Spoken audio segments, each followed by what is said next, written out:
pain point questions. Kathy, you and your team some months ago started working on pain point questions. Discovery questions, I'm sorry. Thank you for that.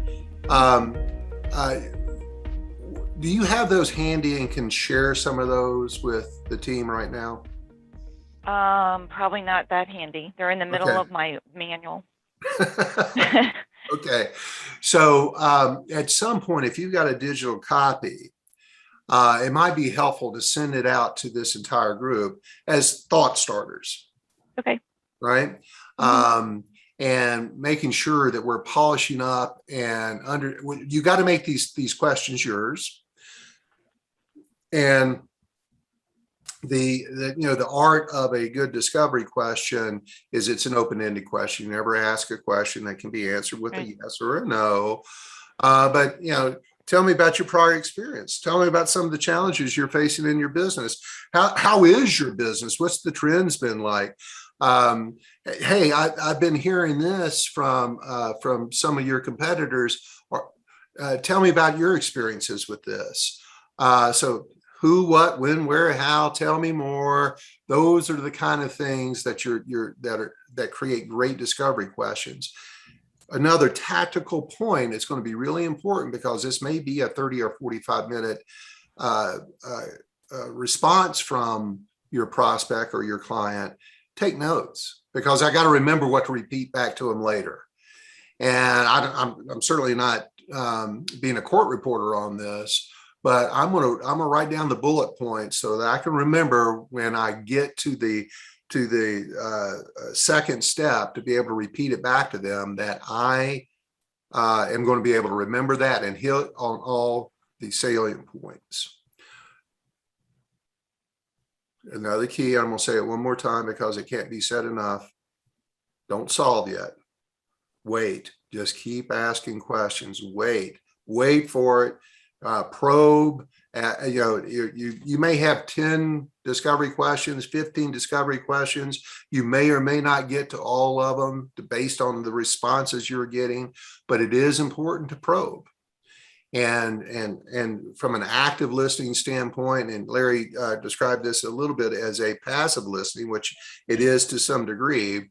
What makes it active is as you're nodding your head or you're saying, oh, okay, tell me more. Start probing. What does that mean? How long has that been going on? How much has that been costing you? How could that be better for you?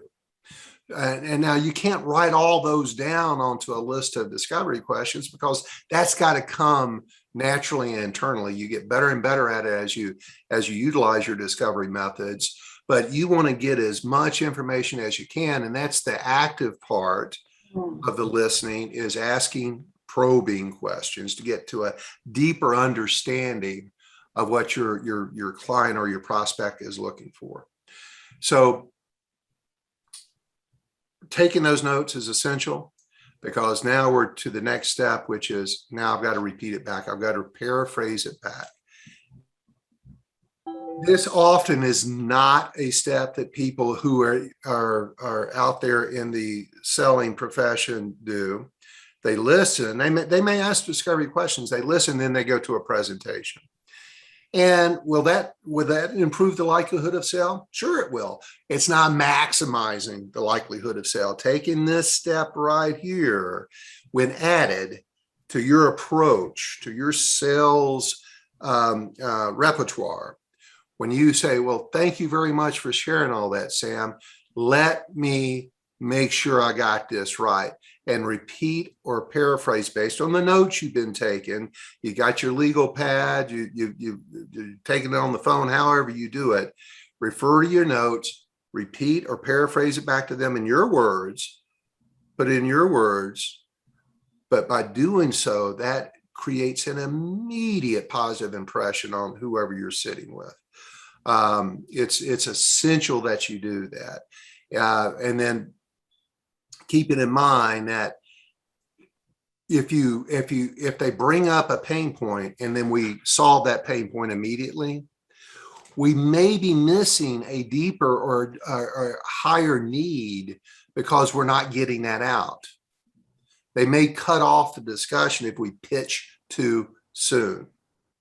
So yes, you can go through and say, oh yeah, we can do that. Oh no, we got a great solution for that. As they're giving you their needs, hold off. Don't do that. Just keep asking questions and making notes. And then as you're repeating those back, you've got that confirmation bias, and you're building value in you so that when you get to this third step, they've been listening to you, they're engaged with you. And this is such a subtle but important step to say, Sam, did I get that right? For the reasons I mentioned earlier. If you got it wrong, I want to know, because I'm about to make a presentation based on what I believe I heard. If I got it wrong, I do not want to make a presentation on something that I misunderstood. And secondly, very often this happens. Well, as you were saying all that to me, Vaughn, I thought of this too. And now I've got even more information. I may have just opened a new door for solutions I can offer, or have understand that there's a higher need that I can provide. I may have just upselled this prospect or this client in a way I didn't anticipate. So take this third step, ask that question, did I get that right? And once you get good at this step of the prospect, that confirmation bias is solidified. It's cemented in place. You become very memorable to the prospect or the client you're working with. And that familiarity that breeds from just asking the discovery questions, then confirming that you have it, is a game changer, I assure you. Now it's time for you to offer your expertise. Now it's time for you to take what you heard, and as Karen was saying earlier, now I can show them exactly what they asked for. And I don't know about you, but how many times have you worked with a salesperson? And this is what keeps the stigma associated with salespeople, the negative stigma associated with salespeople, is when they start offering things that I never said I wanted. You change the game for yourself and for RM Coco by only offering what they said they did. Well, does that potentially set up a miss along the way, that maybe they had something else that they needed and you're not going to show that to them? Sure. However, just as we were saying earlier, because you built this trust in them, as you built value of yourself into their business, that allows you to later on be able to do that and continue to build that business. You become more of a single provider for them and less likely for them to look or talk to your competition, because you become their supplier. It's amazing how it works. So now I'm presenting my product to them, and it goes something like this. Thanks for sharing all that with me. I've got some ideas that I believe are going to be able to help you. Let me show you those. Let me share those. And whether it's a virtual call or an in-person call, or even a phone call where I can send them some brochures or slides over, that is when I am now going to select what I'm going to talk to them about. Then you can begin answering questions about the product, and they will have questions about that product, of course. But it's what you do in the beginning. It's all this that I've talked about in these first 4 steps that brings you to this, because it makes the close inevitable. It makes the sale absolutely inevitable. And again, personally use it for my own business, have trained it to thousands of sales professionals, and everybody that uses it comes back, like I said earlier, and says, wow, that really works. Because the next step is just the next step. They're going to buy the product. There's no thinking about it. They told you exactly what they wanted. You've showed it to them. They said, is this what you're looking for? Yeah. Okay. When do you want it? It's just that simple. This close takes care of itself. So this this whole notion around I've got to be a good closer and I've got to ask for the sale and I've got to have all these judo techniques to close a sale, that just goes poof. I don't need that anymore because the close takes care of itself. And I'm going to just pause here again and open it up for any discussion or questions. So I wanted to add a little bit something what you said, Vaughn. One of the things I've realized a long time ago with active listening is when you're really listening to them, sometimes those problems you solved, they didn't even realize it was a problem for them, if that makes sense. So I think when you guys talk about products that, you talk about everything, you might not have walked in there thinking to talk about hardware, but you might end up talking about hardware based on something they said that they didn't even realize was a problem for them. Great point, Kathy. Thanks for bringing it up. Deborah, it looks like you're about to share something with us. Who? You. Oh, me. Yeah, I met with a new customer last week, and before I went in, I knew that she had gone to a design school in Cape Girardeau, and so she was already loyal to RM Coco. But in our initial pleasantries, she told me that they did field trips to RM Coco, which was cool. That's really cool. There was another designer that had just moved from Chicago, found out that she worked for a design firm that Larry called on. So, of course, then we bonded over Larry and the joke of the day. And but, in talking to them, and I have to write notes down anyway, I always print everything out and I make notes because of the future. When I go back, I don't want to represent or do the wrong thing.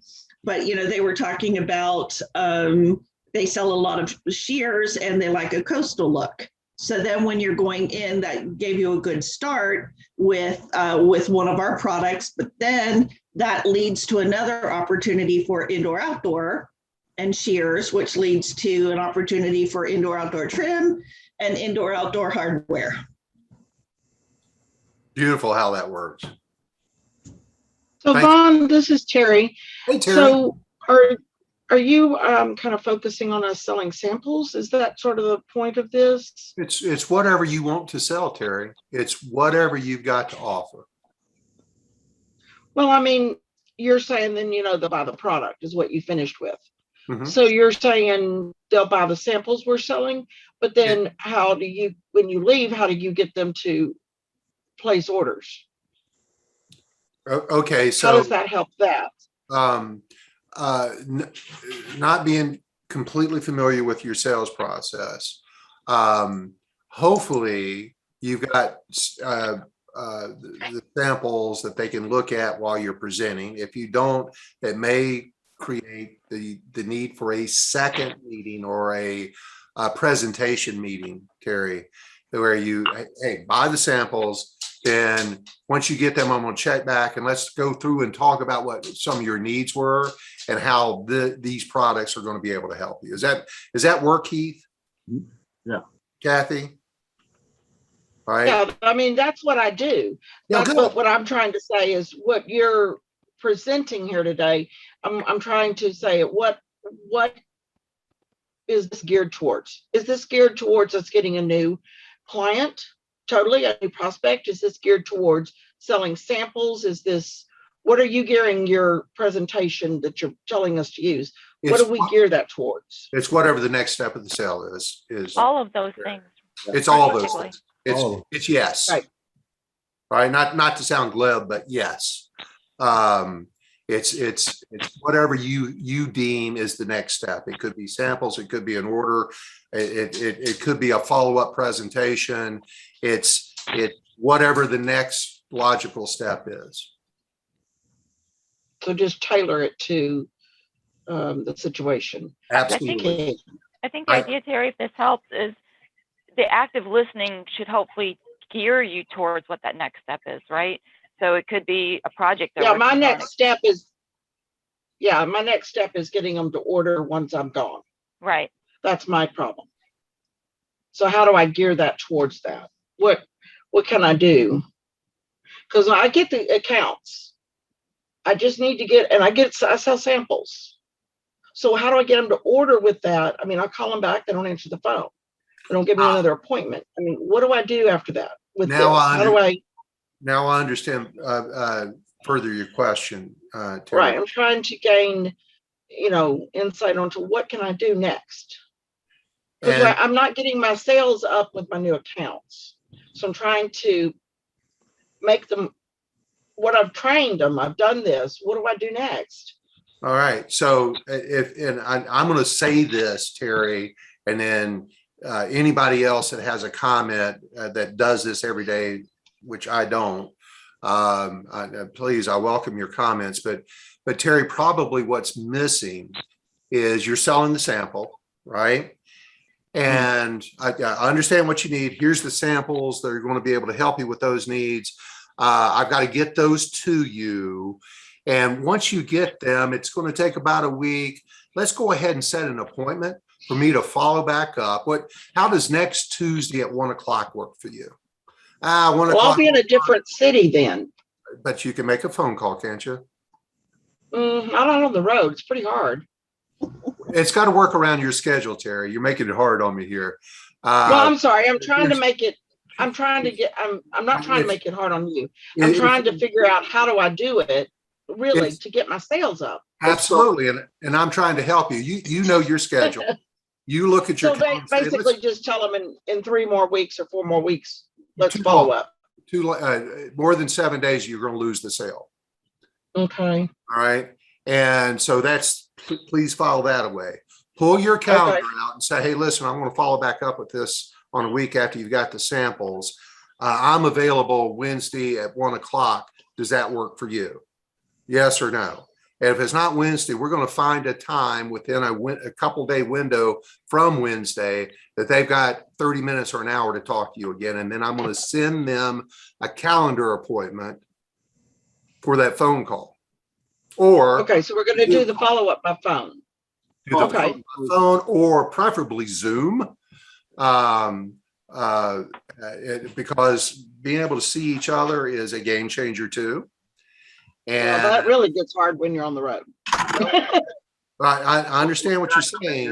Can I jump in? So one, we give everybody on the sales team, they can push back and say whatever they want to say, but everybody has the opportunity on Fridays to follow up on these kinds of things. So we do have an onboarding program for new accounts, which you all know that it's a 7, 30, 60, 90, and 120 day follow-up. So if you open up a new account and you sell them samples, you're supposed to be following up within 7 days.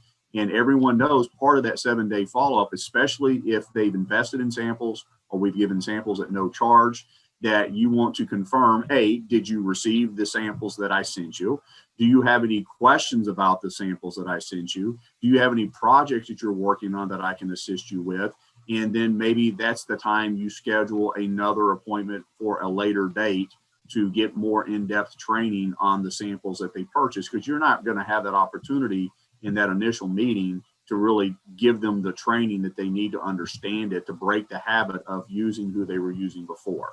So we all know what the onboarding program is, and we just have to utilize our time in following up on those things. And again, everybody has an office day on Friday. Whether you use it or not, I mean, it is what it is. Well, right. Well, that's what I've been doing. And so I'm trying to improve because my sales still aren't up enough. And Terry, I'm telling you, the game changer for all this, hang on just 1 second, Larry. The game changer is for what you're discussing is I've got to set an appointment and send them a calendar invite. I've got to get a commitment for when they're going to talk to me. So if it's Friday's my day to follow back up with them, what does your time look like on Friday? Well, I'm available at 10. Okay. Now I've got an appointment at 10 o'clock on Friday, and send them a calendar invite, send them a confirmation email the day before that appointment, reminding them that they're going to see you at 10 o'clock on Friday, whether it's phone or Zoom or whatever it is. And if you follow those steps, the likelihood of them being there goes up dramatically. 95% of the time they'll be there, or they'll tell you no and reschedule, which is also fine. But But if we just, the mistake many people make, Terry, and I don't know whether you're making this or not, so I'm making a little bit of an assumption here, but hey, I'll call you sometime next week, or I'll call you in a week or so, or let me check back in with you. You've got to be specific, very specific, and set an appointment and a calendar invite and a reminder before the invite, the day of the event, that you're going to talk to them again. Does that help at all, Terry? Well, yeah, I'll try. Well, Terry? what's your hesitancy? Well, first off, most of the times they don't get their samples in 7 days. Okay. So then we've missed that. So we got to keep following up to see if they've gotten them. Okay. And then, okay, so we follow up with that. And then I say, well, when can we make a follow-up appointment? But a lot of times then it becomes really hard. Well, let me get my samples first. I'll call you. And, I don't have time right now, but, I do need this. I don't have a project at the moment. I have a project that's coming up though. It's a new build. So it'll be probably, I don't know, maybe 4 months down the road. Can you call me then? And I'm like, well, yeah, and yes, I can follow up in the meantime. I do, Heath has got that scheduled out with the 30, 60, 90, and that's good because you do keep in touch. You keep yourself in their face a little bit. But I guess I'm just seeing so many people nowadays that are so busy, and not just busy, but they're so stressed. They've got nothing coming in on time. They got things coming in damaged. And I'm not talking RM Cocoa products. I'm talking about in the whole design world. I'm just seeing people that, they just look like that cat with their hair standing on end every time I go see them. And I'm hearing them sit down and almost cry because they're like, I can't keep up anymore with my business. And so I'm having trouble just getting the dang appointment, because if it's not hollering at them and needing it immediately, they're just too stressed to deal with it. That's what I'm seeing a lot of lately. Is anybody else seeing that? I mean, feeling the pressure from their customers?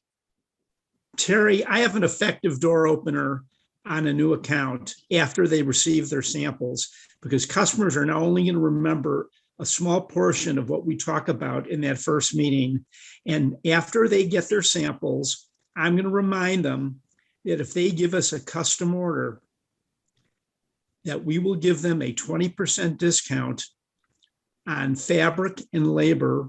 And if it's COM, it'll be on the labor only. And that reminder is very effective, because now they have the samples in front of them and they have an incentive to use our samples. And this then introduces our custom workroom to them. I make sure that it's not on the panel program if they bought the panel program, but I talk about custom and that introductory discount to try us. And that usually is very effective with a new customer after they receive their first shipment of books or samples. All right. Thank you, Larry. And Terry, don't miss out on the previous part of this discussion today, in that if you go in and you just listen, you're asking questions, listening, especially when they're stressed out, you're a very valuable ear to them. You're going to stand out to them as somebody who cares. And I hope so. well, I hope you care, and I'm sure you do. Oh, yeah. I mean, I do care. I hope I stand out like that. Well, and I can tell you too, from my own personal experience, because I have to sell my services too. And in fact, I closed a account just last Tuesday, and the CEO I was talking to, $60 million business, been in business about 7 years, had grown really quickly. And he had talked to six of my competitors. And so here I come marching in. I don't know that he's talked to six of my competitors until the end of this. But as I started asking questions and really listening to what his plight and his needs and his challenges, and his hair was on fire, what little was left of it. as I was talking to him, because he was in a bit of a panic because he needed to get from where he was to $100 million in a short amount of time. He had new product coming online, and his current sales team had shown no propensity to be able to sell existing lines. His number, what was producing about 90% of his business was one product, and that product was about to go away due to some FDA regulations. So how in the world was he going to save his business? And all I did was ask questions, nod my head. And after 6 other competitors had been in the seat I'd been in this man's office, in the end, I followed the same process. And he says, wow, you're the first person that gets me. You're the first person that gets me. And thank you for listening to all this. I said, yeah, here's what I think we should do. And he says, makes all the sense in the world. And on the spot, I signed a major contract with this guy. But he needed somebody just to listen to him. And my competitors, who frankly are in sales training, shocks me, do not know how to use this tool to close a huge account. They had the opportunity. Not that I'm any better at it. I've just done this for 20 years and know it's successful. Hey, Vaughn, I did a thing the other day. It was on listening as well. And they use an example of, you took a circle and drew a line in the middle of the circle. That's equilibrium. And so the below the line is emotions and above the line is logic.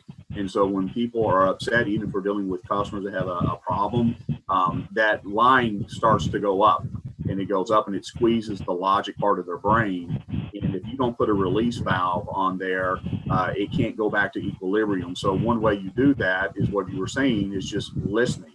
And then they can begin then to think logically, but they have to release that to get back to an equilibrium. Great point, Heath. Thanks for sharing that. Because when we're under stress, and many people are, to your point, Terry, many people are under stress today. How many times in your own personal life, anybody on this training this morning, have we just been able to solve our own problems by saying them to somebody else who was willing to listen? And that they didn't have to solve the problem just by us talking. We solved the problem ourselves, but by talking it, we're lowering the stress level, their anxiety that's associated with it. And the fact is, under stress, we make really bad decisions. I know I have. Under pressure, I make really bad decisions. By you following this technique, all of you, including Terry, you're lowering that stress. You're creating a confirmation bias. You're lowering the barrier of trust, and you're helping them solve problems. And it may just be an emotional need that, I just need to get this off my chest. Somebody listen to me, because who else do they have to share this with? They go home and they tell their husband, and their husband's just going to tell them what they need to go do. That's not what they want. Right, Darla? I was thinking that sometimes compassion will sell more than products do. If you're compassionate with these people that are stressed out, that could possibly become one of your best customers, because we have to sell ourselves first. And if they find you to be someone that's actually caring enough to listen to their problems, then the next time they do need something, you're going to come into their mind first before another competitor will. Well, and because you're becoming more of a friend to them, right? Yeah. Right. And we like to do business with people we trust and like. And that's the other underlying concept to all this is we can never forget that we're selling ourselves first, and our product is a byproduct of what we do. And this sells you better than anything else you can do. Agreed, Michael? Agreed. Okay. Terry, hopefully that helps. What I do whenever I get that a lot, that they're busy, they don't have time, they're stressed out, but I use that and ask probing questions. Tell me about your day. Where do you spend the most time? What frustrates you the most? And then after you're done asking all those questions, then you solve their problem with, we're a one-stop shop. Here's how I can help you. We do fabric, we do trim. You don't have to call 10 different people. You don't have to work with just one person and we can streamline all that for you.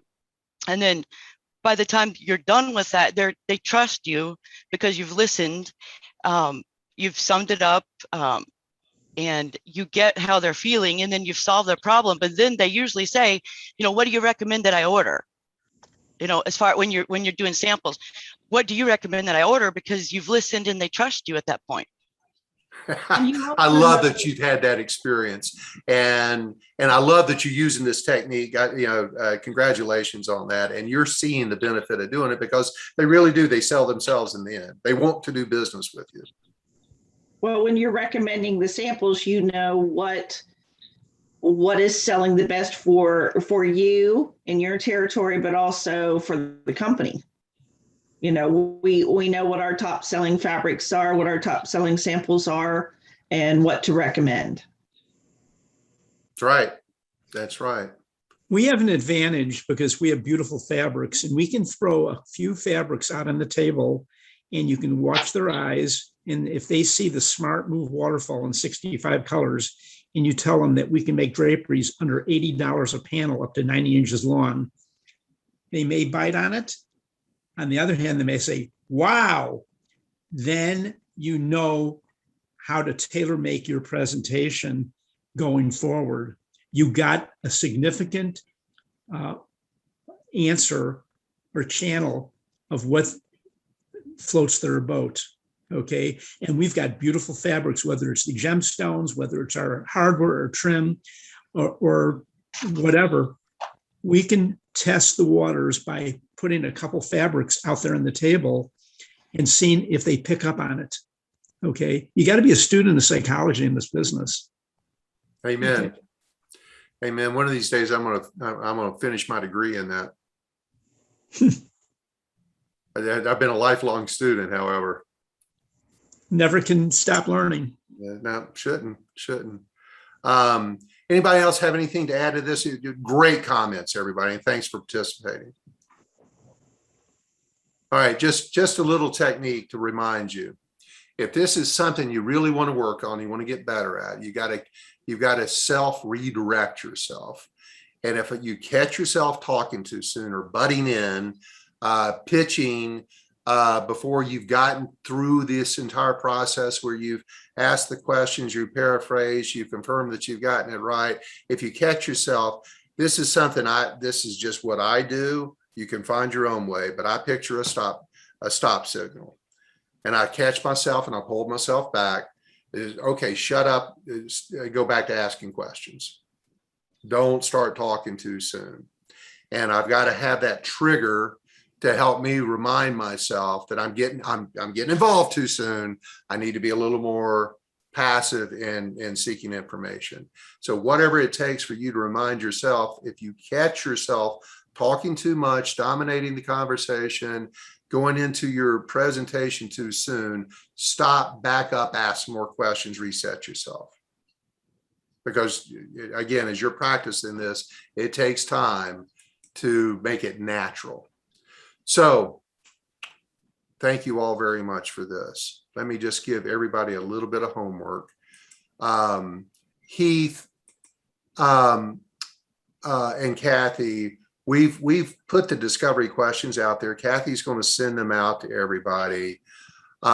Heath, with your team, which this is the first time they've been through this, do you want to work with them individually as a group to come up with either a joint group of discovery questions, or work with them individually on their own discovery questions? How do you want to approach them, making sure they've got the questions they want to be using?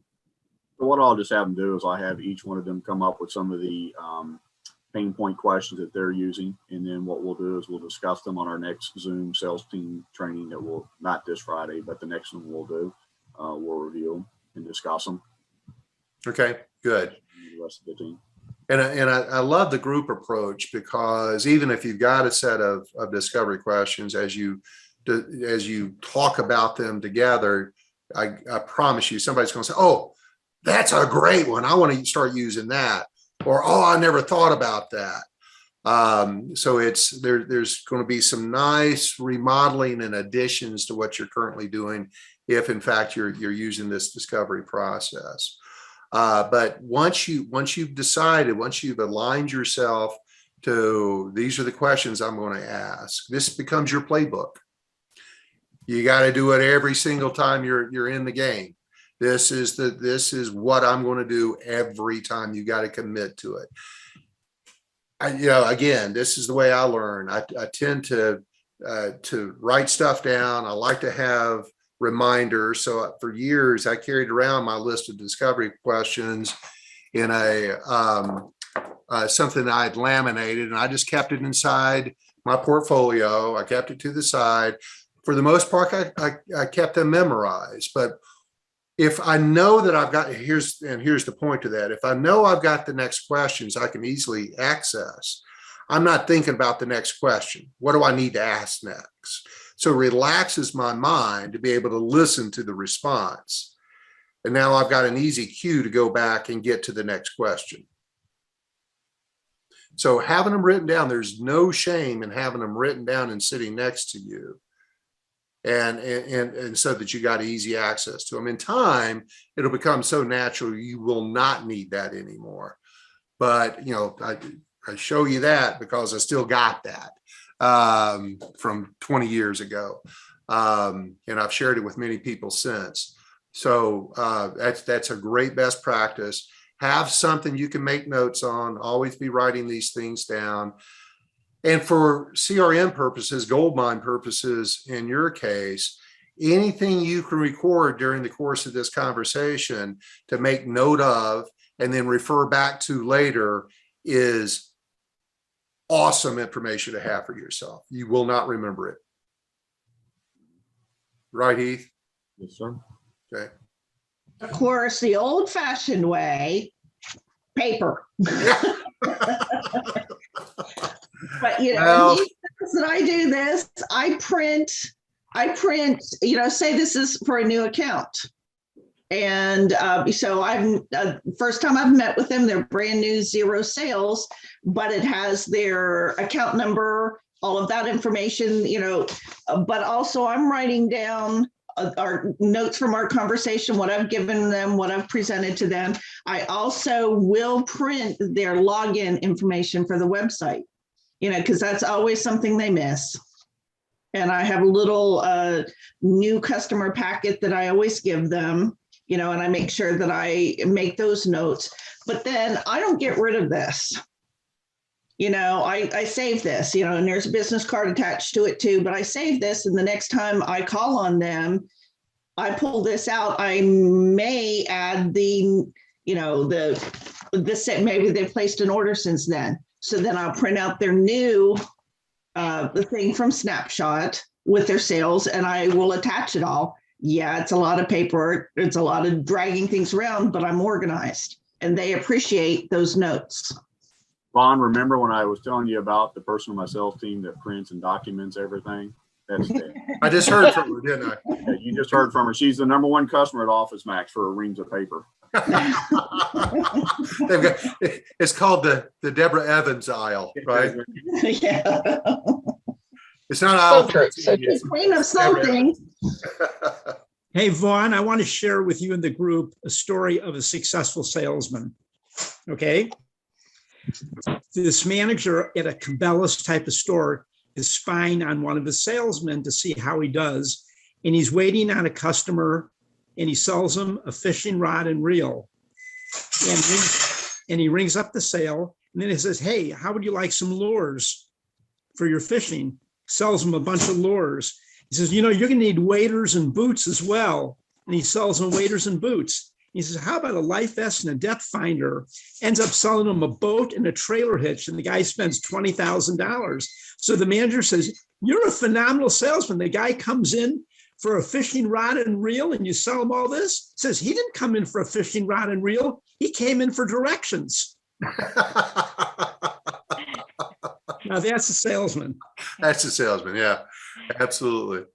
As always, we appreciate the humor that you bring to our table.